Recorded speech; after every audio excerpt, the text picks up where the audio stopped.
Good morning, friends.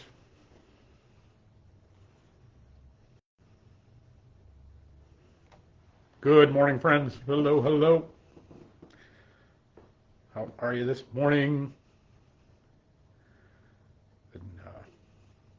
And, that you're having a great day this morning on this chilly, chilly day where we're contending with the coming of winter and this season of light that we are here in late fall and beginning to move into. Good morning, everyone.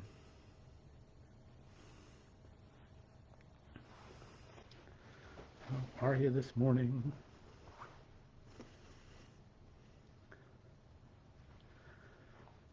Hey, Donna, good morning to you. Hope you're doing okay today. Feeling all right?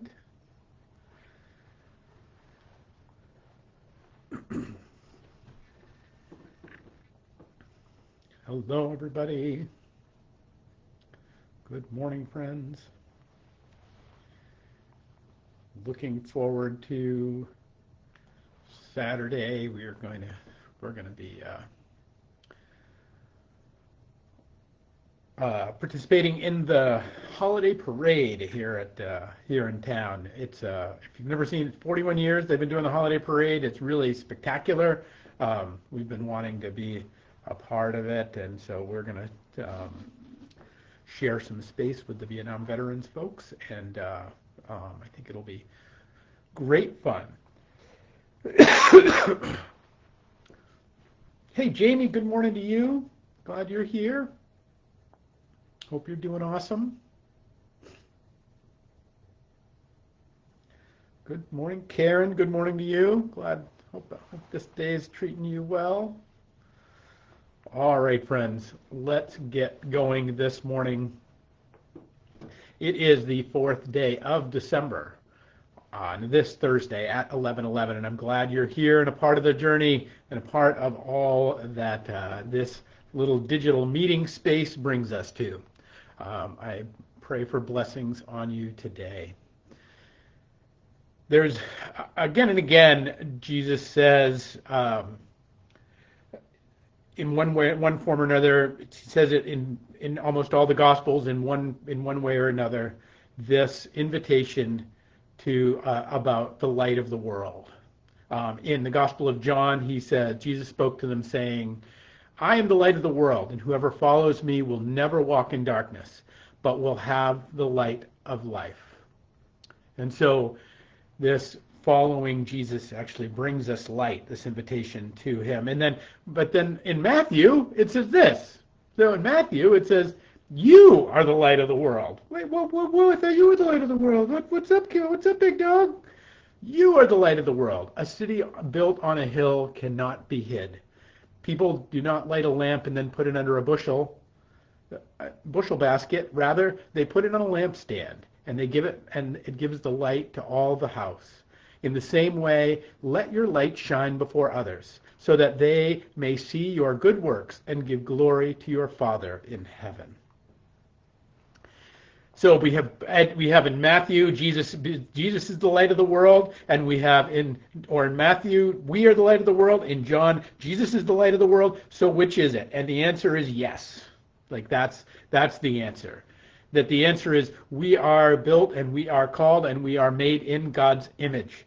And so this invitation for us to be the light of the world is because Jesus was first the light of the world.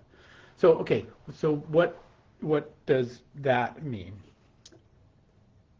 It means that something is going to come through us, that we are going to be light in this world in some form or another. Something's going to come out of us. That we are an emanating reality. In fact, this is a biological fact that we know this now. That we are people, that we have a part of us is electromagnetic field, and we know when people, like, if you're walking in the woods and you have that feeling like something is watching me, that. And that's not just a, spidey sense. It's not just a thing, but it's because we and other creatures actually emanate this, and that we've come to know the fact that people are around us. We know the fact that, like, when we're in a room and the mood changes, that there's this levity or this depth or this sadness or whatever that we know, and it's not just an emotional tuning.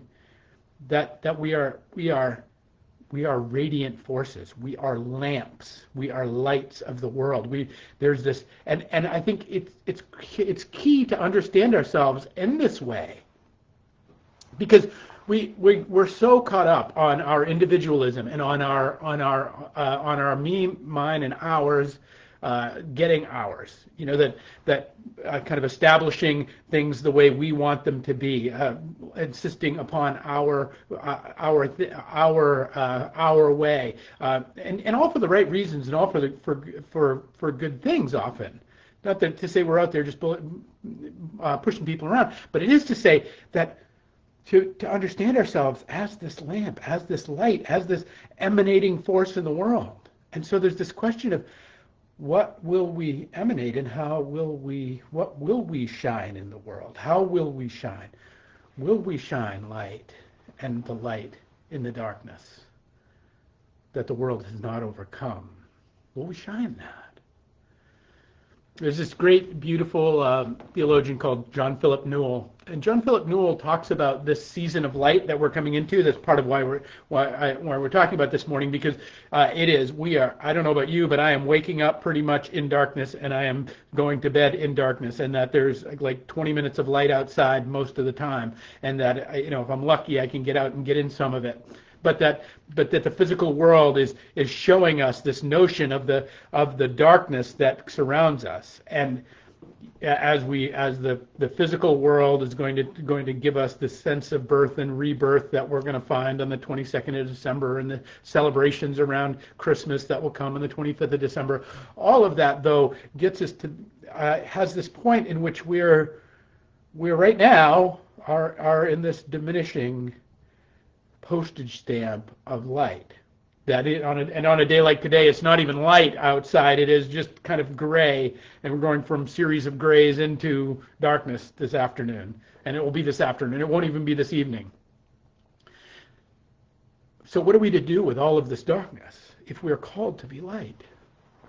And John Philip Newell has this way he says that the purpose of the season of light, and people have been doing, celebrating this light, bringing light to the world in this season for early on. Again, I recommended the Making of Christmas documentary last night. If you want to know more about that, what that looks like, and how people have been doing that since the beginning of the birth of Jesus, I can't recommend it enough.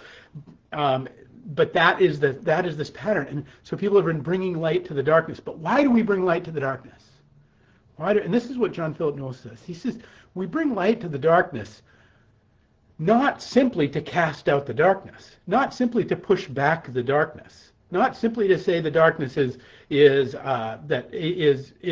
and no good, and we need to push it away and cast it out, and what we need is this blinding world of light.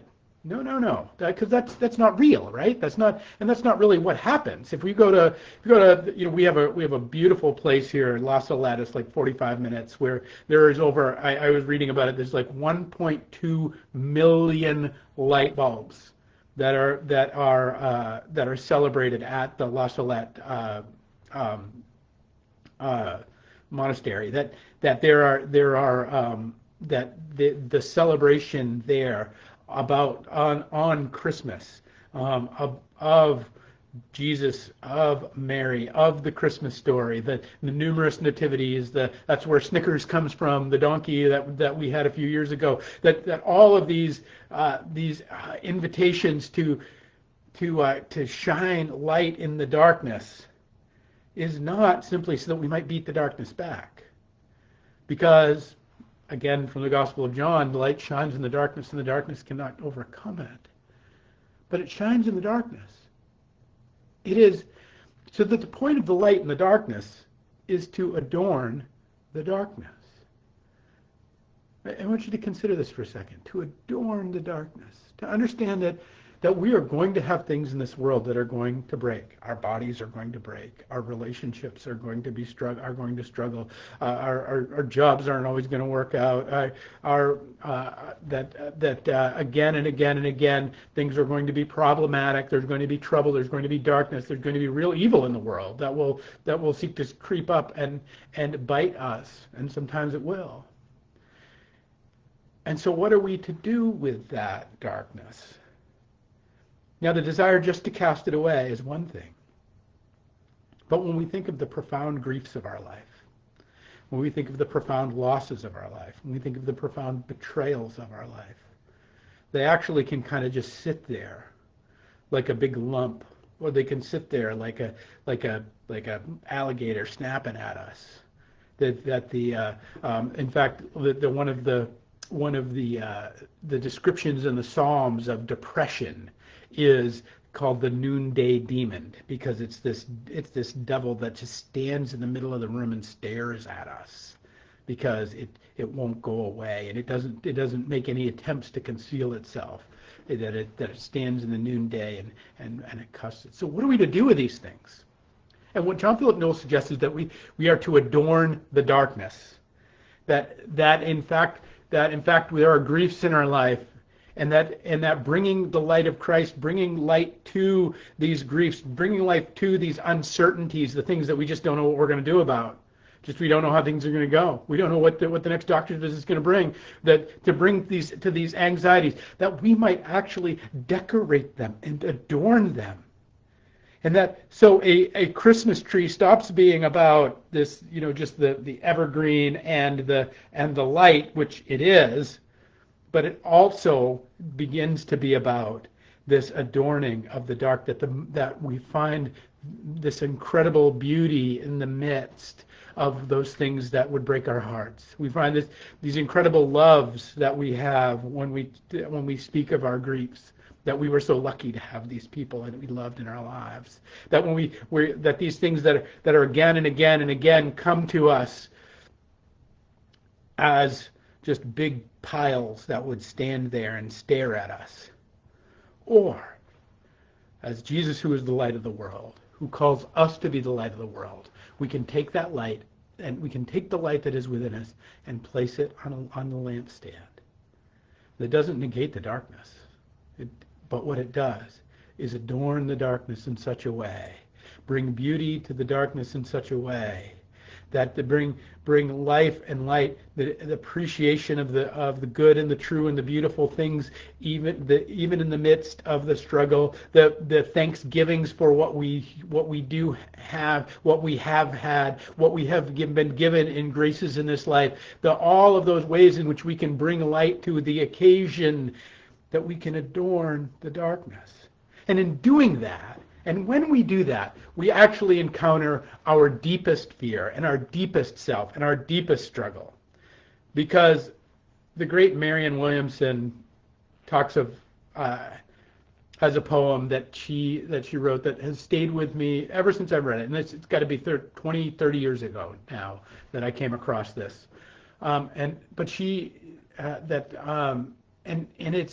It is called Our Deepest Fear. And I think it's really our invitation to adorn the darkness of our life. Because we think that what we bring to the occasion is often not enough, or is insignificant, or that the darkness is so great and our light is so meager. And that we become that, and so that what that harkens in us is this kind of fear of the darkness, fear of the bad things that's going to happen, fear of the future, fear of anxiety, fear of the world as it is constellated. But that's not actually it. And I think she is right on this one. What is actually we are most afraid of, what we are most terrified of, is how good things might actually be. Of how wonderful, about how beautiful even our losses, even our griefs, even our struggles might be, even the bad days, you know, don't that even the bad days that we can, but we cannot let those win. And then when we don't let those win, what we discover is that we have adorned some darkness with some light. And these are Marianne Williamson's words, this poem. Our deepest fear is not that we are inadequate. Our deepest fear is that we are powerful beyond measure. It is our light, not our darkness, that most frightens us. We ask ourselves, who am I to be brilliant or gorgeous or talented or fabulous? Actually, who are you not to be? You are a child of God. Your playing small does not serve the world. There's nothing enlightened about shrinking so that other people won't feel insecure around you. We are all meant to shine, as children do. We are born to make manifest the glory of God that is within us. It is not just in some of us, it's in everyone. And as we let our own light shine, we unconsciously give other people permission to do the same. As we're liberated from our own fear, our presence automatically liberates others. You are the light of the world. A city built on a hill cannot be hid. People do not light a lamp and put it under a bushel basket. Rather, they put it on a lampstand, and it gives light to the whole house. Friends, give light to the whole house of your being today. Give light to the things that you're struggling with. Give light to the things that are difficult. Adorn the darkness of your being, that in this work, in this wisdom, in this way, you may overcome, you may conquer that deepest fear, not of inadequacies, but that you are a child of God, made in the image of God, powerful beyond measure, with all the hosts of heaven surrounding you now. Peace and grace to you all, friends, and we'll pick it up next week with another 11:11.